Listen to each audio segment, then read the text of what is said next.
Saudara, pembangunan pagar beton di perairan Cilincing, Jakarta Utara diprotes nelayan. Mereka mengaku harus memutar jauh untuk mencari ikan atau kerang hijau. Seperti apa kondisi di sekitar tembok tersebut? Berikut laporan jurnalis Kompas TV Rahma Piliang dan juru kamera Septa Yoga dari Cilincing, Jakarta Utara.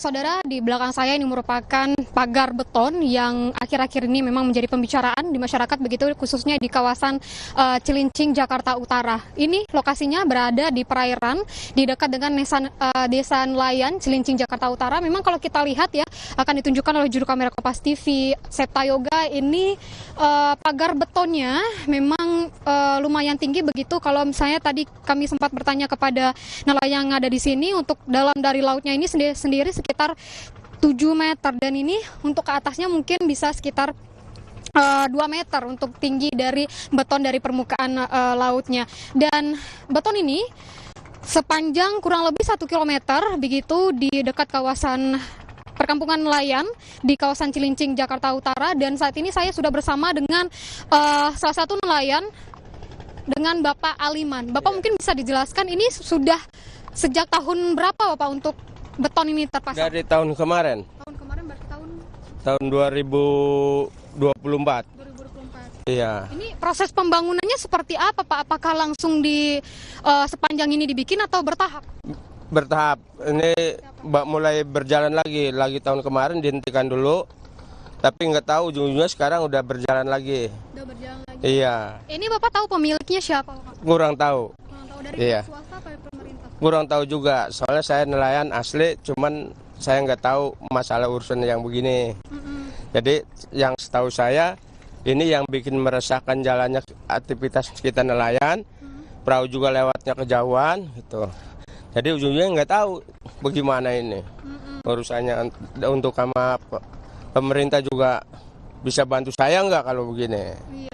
Ini meresahkannya seperti apa, untuk akses atau untuk bahan bakar ini semakin banyak terpakai atau bagaimana Pak? Ya begitu. Bahan bakar biasanya kita pakai 5 liter, sekarang pakai 10 liter. Karena kejauhan. Ngelewatin bendungan ini, dam-dam ini. Tuh, jadi kejauhan. Ini kan udah ada bahasa 1000 meter ini. Tuh.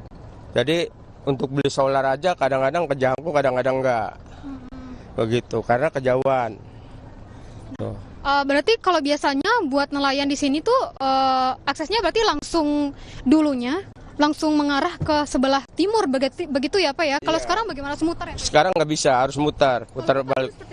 Kalau dulu saya dari barat mau ke timur lurus aja, nggak bisa belok-belok. Ini harus melewatin yang bendungan ini sampai lewat tengah gitu. Kan itu melalui solar juga, minyak. Tuh, jadi kalau penghasilannya lagi ketemu, kalau enggak, nah gimana tuh?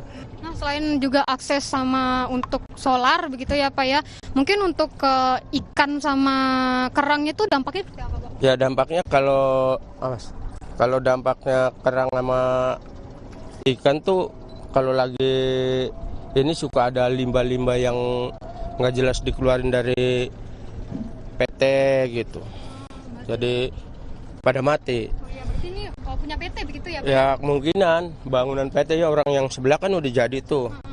Udah ditempatin. Ini juga tahu untuk PT apa nggak tahu juga kan. Oke, baik, terima kasih Pak. Iya.